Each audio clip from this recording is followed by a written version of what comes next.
Hi, magandang araw sa inyong lahat. So, ito, mag-video na naman tayo para po sa ating YouTube.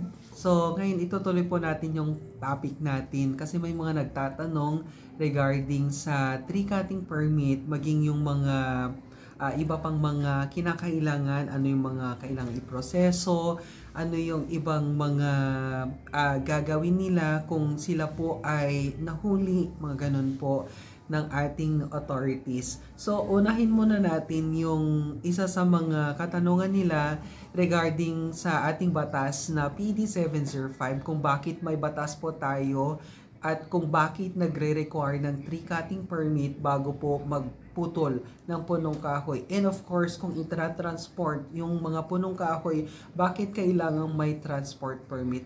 May batas po tayo. Yun po yung PD 705 o Presidential Decree 705 as amended, and yun po ay matagal na panahon na noong time pa ni President Marcos. So, sinasabi doon na bawal po ang cutting, collecting, removing, or yung pagtanggal ng forest products doon po sa mga forest lands or forested areas, mga ganun po, kung wala pong mga authority.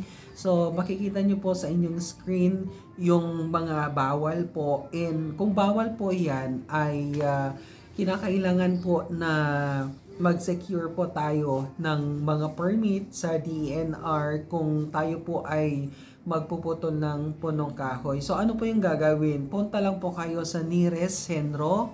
Yun po yung Community Environment Natural Resources Office. Doon po kayo mag-ask ng mga requirements. So, unang-una, dapat mayroon po kayong letter of intent na ibibigay po doon sa Senro, and of course, kung ano po yung kanilang gagawin. So, kung magpuputol po kayo ng punong kahoy, mga kaibigan, ay isa-secure nyo nga po yung permit doon para hindi po kayo mahuli. Yung iba, may mga nagtatanong dito kung bakit kinakailangan ang tree cutting permit kung yun po ay tinanim ninyo.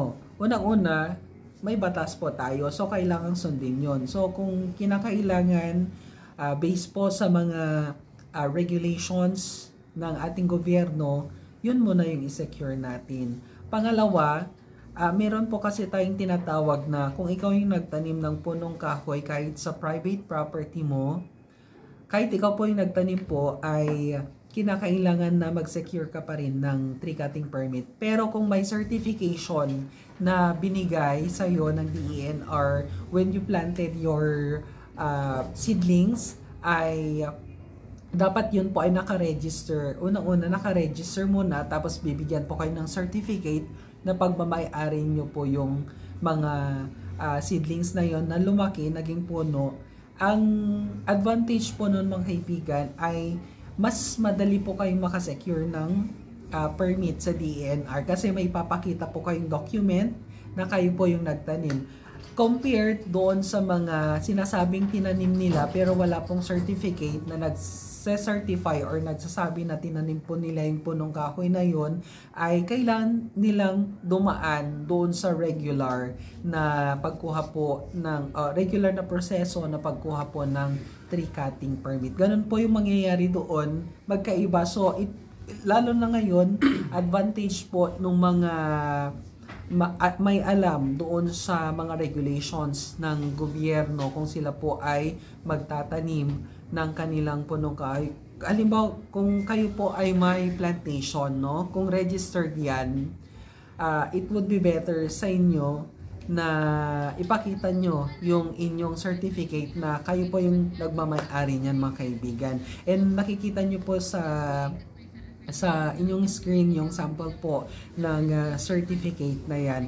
And doon po sa fees, kung magkano po yung babayaran kung kayo po ay magsisecure ng tree cutting permit, ganito po ang mangyayari, mga kaibigan. Kung kayo po ay nag-a-apply, syempre i-assess po ng forester ng DENR yung punong kahoy, no? I-assess po yon kung magkano yung babayaran ninyo. Ang babayaran naman hindi masyadong kalakihan. Kumbaga reasonable naman yung amount, pero dito kasi kung kayo magpuputol, talagang may babayaran kayo. So depende po sa dami ng punong kahoy depende rin po kung anong klase ng puno yung puputulin ninyo. Magkakaiba po ng rate yan mga kaibigan. And para malaman ninyo, ang mag-a-assess po talaga niyan ay mga taga DENR. So sila po yung magsasabi kung magkano, kung ano po yung klase ng punong kahoy. Siyempre i-assess po yan. Yun po yung babayaran ninyo. And of course, may mga nagtatanong rin po sa atin tungkol sa permit to transport. Yung permit to transport, aside from doon sa tree cutting permit, yung permit to transport, iba na naman yun. Kasi kung gagamit po kayo ng vehicle to transport yung mga naputol from one place to another, iba po yung transport permit na kukunin na naman sa DNR. Siyempre mag-a-apply po kayo.